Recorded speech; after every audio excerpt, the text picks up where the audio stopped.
finally it's time for the Seer.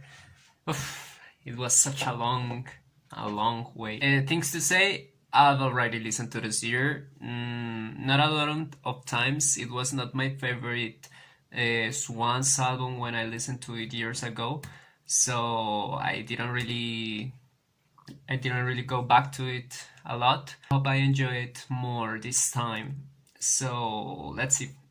Lunacy by Swans. Oh, finally.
Okay, nice introduction to the sound of the album. This already sounds different. It's like instantly recognizable because it's not the same as My Father, the album that we listened before.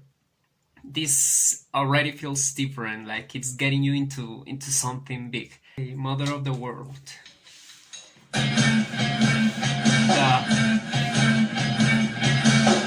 I remember this riff.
now, oh mother, oh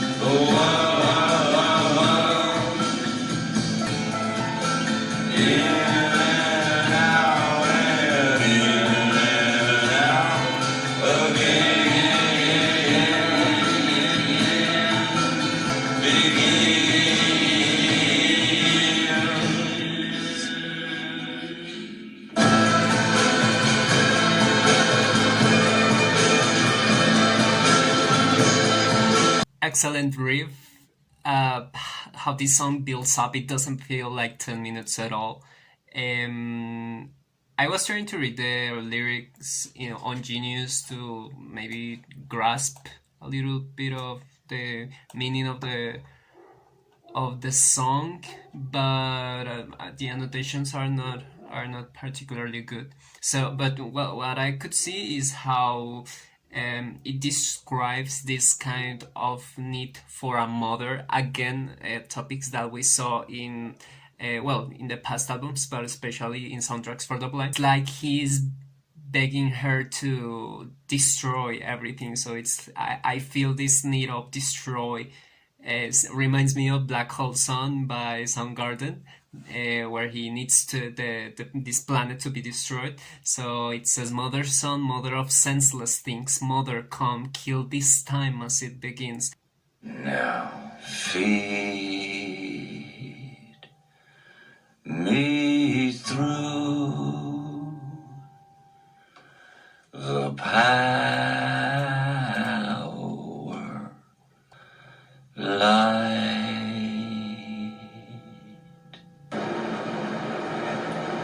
to display your sin.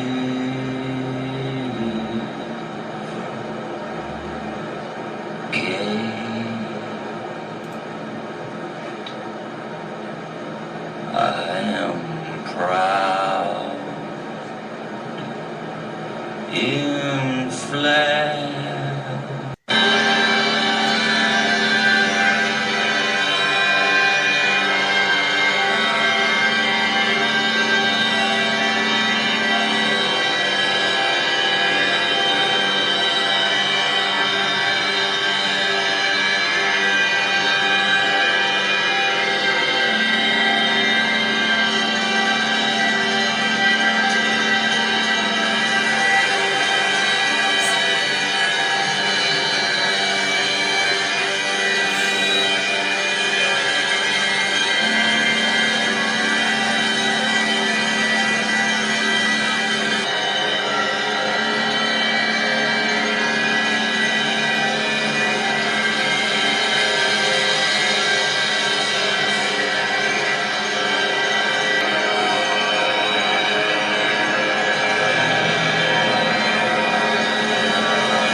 What a crazy song.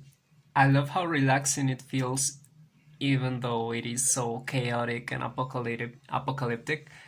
Um, I don't quite get the lyrics because there's practically no lyrics, so it's just like I see it all, and then strange noises. But well, I imagine that it's like this new form or new shape that the human acquires at becoming the seer. What I don't understand is what is the seer? Is like a powerful being that can that has like psychic powers or something like that, or it's like just like a representation of the human mind going beyond its capabilities. I don't know, but that song is pretty cool. The slowest part, like when there's like silence and then it hits you like a hammer, it's amazing. I love how it makes you feel. I don't know, it makes me feel tired, but in a good way.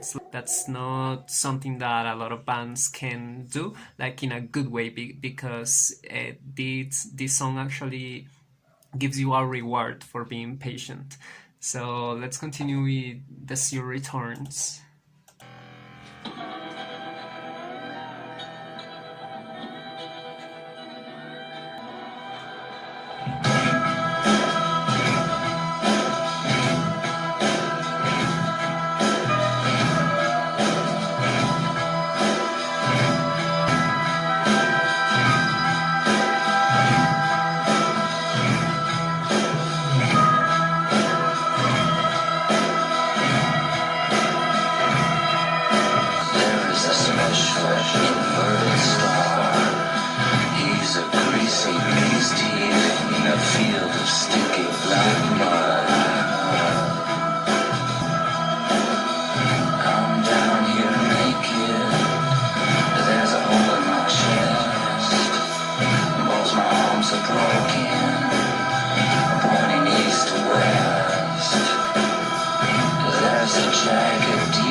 Okay, I love that song.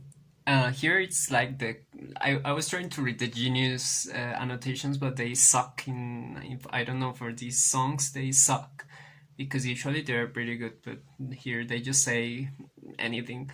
Well, just like I'm about to say, but well, it here the concept of the apocalypse and like the world ending because of the coming of this, maybe of this Mother Earth or something like that. It's more clear. I love it, but it's also like he enjoys it, like he mentioned before, and like he has mentioned before, he enjoys this destruction, and it makes him feel like a superior being for some reason. It's like he's a prophet because it's like he looks at the sky and screams, "You have arrived." It's like, I don't know, like he has been expecting her or it. I don't know how to call it. But at the end, it has an interesting twist of bring the children home. So it also relates it to war, maybe. I know that he talks a little bit about that topic in other song, but pretty good song. I wouldn't mind it if it was 10 minutes maybe, but I mean it's perfect. It's a really cool song. 93 Blues.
Okay, I think that's Swans' scariest song until now. Um, I mean, we have seen plenty of scary moments in Swan's discography. The one that always gets to me, to my, or the one that I always remember is All Lined Up, but this one beats All Lined Up like for 10 times. It's because this one it's pure chaos. It fits perfectly into the flow that we have seen during this album. But yeah, I think I've never listened to one song that it's as uncomfortable as this one. Um, Pretty dark, disturbing. It makes you see a lot of images that I don't want to see. So let's continue. Let's continue. The daughter brings the water.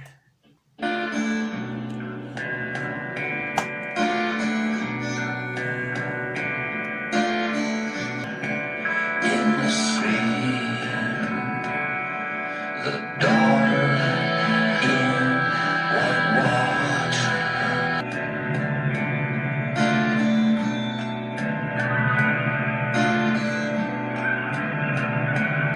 The daughter brings the water.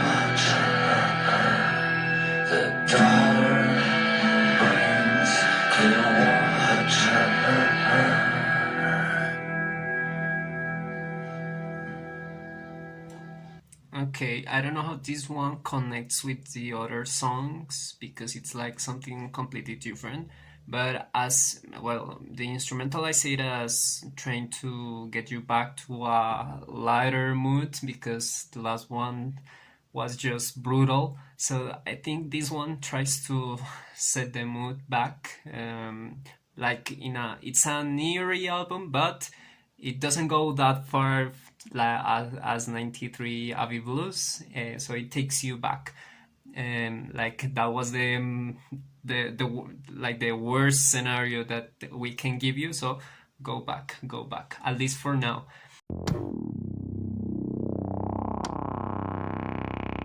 There's growing golden light. If an angel could hold it in his polished white hand. Now you are the warrior who will conquer this land.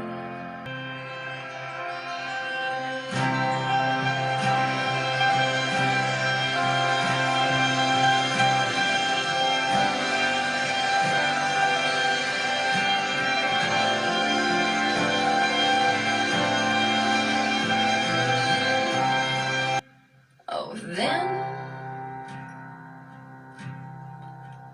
all the wrong of million more just waiting to become. Send them home. Send them home. And destroy.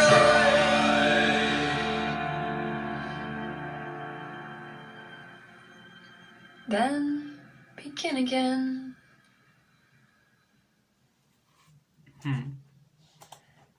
I've always find this song pretty beautiful and interesting, but I always struggle to place it into the concept of the album. At least this time I can see how it relates to the topic of hope, maybe, and beginning again, like after all this chaos, that I don't know if it was real or just in the mind of the protagonist or something like that. There is still hope, like there is a flower growing, and it's like the seed of something else. But what is that something else? Will you use it for a good thing or to destroy again and repeat the cycle? So I think that's what the song tries to imply.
I wouldn't mind that song being longer. That's something interesting because Swan songs are usually pretty long, and this one I would actually, I actually think that it would be even better if it was longer. But it is a really cool song. I really love the instrumental. Lyrics are pretty simple. I was reading Genius though, and in this song they are helpful finally. Michael Gira has talked about like an entity or something called Joseph, and it's like this why I don't know how to call it, like a friendly entity that takes part of his body and talks through him. So I don't know, pretty weird, but this song makes a lot of sense when you relate it to that anecdote. So let's continue with A Piece of the Sky. It's fire.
in a tunnel full of rain, in a piece of yellow light, on the skin of my eye.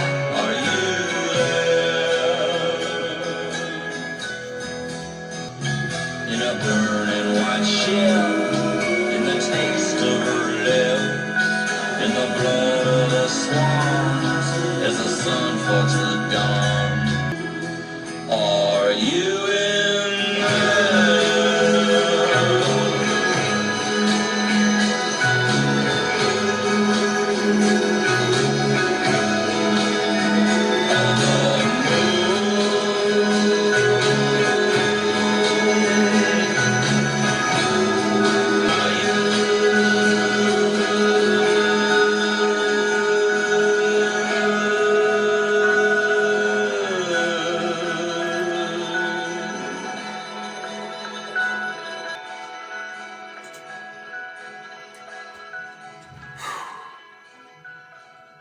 Okay, definitely the best one in the whole album. This one is my favorite, my absolute favorite. I love how it builds up. It takes 15 minutes. That's like Helpless Child length,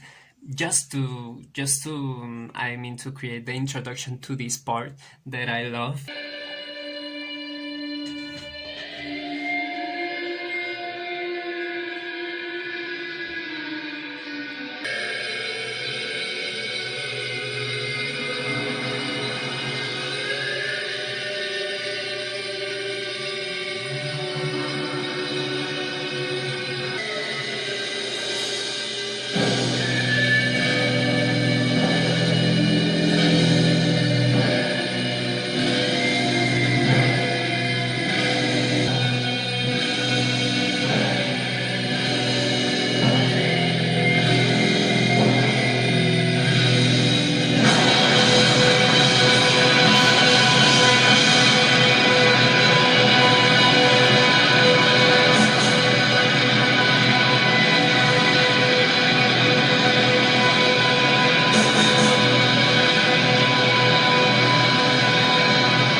sorry for the okay, sorry for the camera change, but my cell phone was dying and I didn't want to stop that. Anyways, that was the Seer. An amazing experience. I mean, ugh, it's brutal. That last song feels like total chaos. It's more than chaos. I don't know. It's absolute destruction. Um, the first part makes me feel really really uncomfortable. I don't know. I feel like I'm in the end of the world. And the second part, it's really catchy, and I love how it ties up the concept of the album of, I don't know, becoming something else, maybe by denying God, or becoming a seer, like seeing beyond the walls of something that it's keeping you as a prisoner, maybe in this case religion. That's why it ends up being an apostate. So it goes through being maybe a human, a wolf, a seer, and a prophet too, and also a warrior and an apostate. So it has this character that I imagine it's Michael Gira, has different faces throughout the whole story of this project. Well, I don't know if call it story, it's okay, but I mean, you understand. My favorites are A Piece of the Sky, and second place maybe The Apostate. I really like how this album closes. Anyways, that was this year. Pretty happy to be here listening to this. And next one is To Be Kind. So that's another interesting one. Hope to see you soon and hope you like it. Sorry for the camera. Goodbye.